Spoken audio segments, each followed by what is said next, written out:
ginagawa ng tao, ay ba't kung palang ganyang kalaki ang kanyang kalyo? Ay bakit pati dyan lang sa part na yan nagkaroon ng kalyo? Siguro ito ballerina ito. Ay hindi, at nakapoint naman ng ay ballerina. Nakakapagtaka lamang baka dyan lang mismo kupal yung kalyo niya, Nakakangilo, nakakangilong tingnan. Parang palalim pati yung palalim yung kalyo. Yung nahihiway parang parang totoong balat na. Ano kaya dahilan na rin, bakit nagkaganyan yung kanyang paa? Ay, parang masakit na yan, Ang lalim, Maraming kapal ng kalyo, parang yan ay nasa half inch,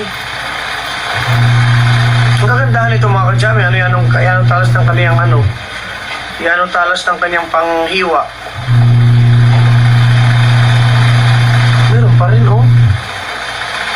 Ang lalim, bakit pati palalim dyan, Dyan lang pati sa spot na yun, kumakapal ang kalyo niya.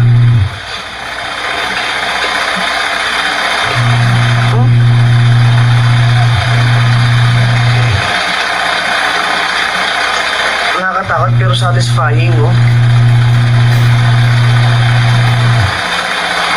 Yan. Meron pa rin. Parang laman na yung kasunod dyan, Nakakilabot, parang dudugo na yan. Meron pa rin.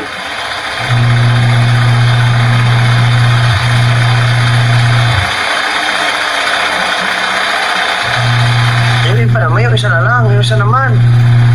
Ay, panay dyan naman na rin yung napaka-pino naman na rin.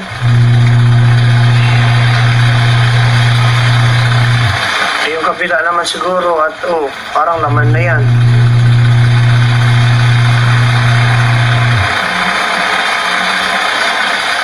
Baka ito yung nagbubundok siguro mga kadyami. Ano kaya ganari ang paa na rin?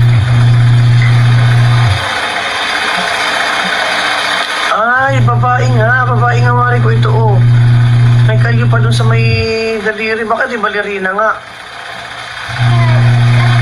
Kaya gumanyan ang kakapalang kalyo niya dyan. Nagkaroon na siya ng tahid. Ay, manok. Ay, hindi. Parang lalaki. Gawa na may litid-litid ang kamay, Ay, grabe naman kataparang maglinis na rin. Gulok ang pagtatanggal lang ng kalyo ay hindi mo pa nabiyad.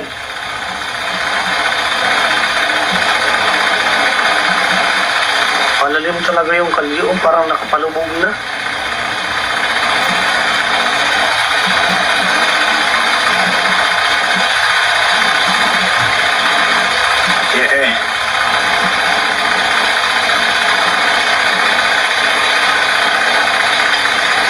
Satisfying mga kadyami, mukha lang siyang masakit pero satisfying din talaga.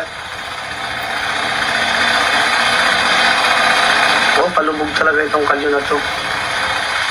Kasi kung mapapansin natin yung balat, andun na,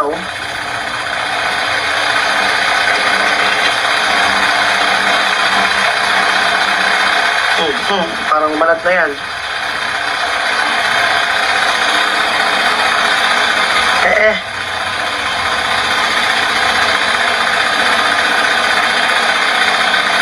Mailulubog pa pala yan. Panay ang kudkud lang, Para bagang laman na nagkaroon na ng kalyo, yung laman mismo.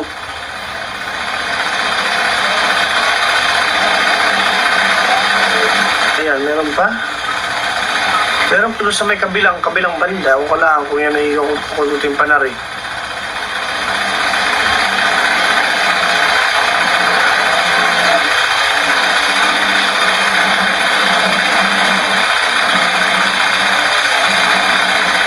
Meron pa rin kahit pa paano.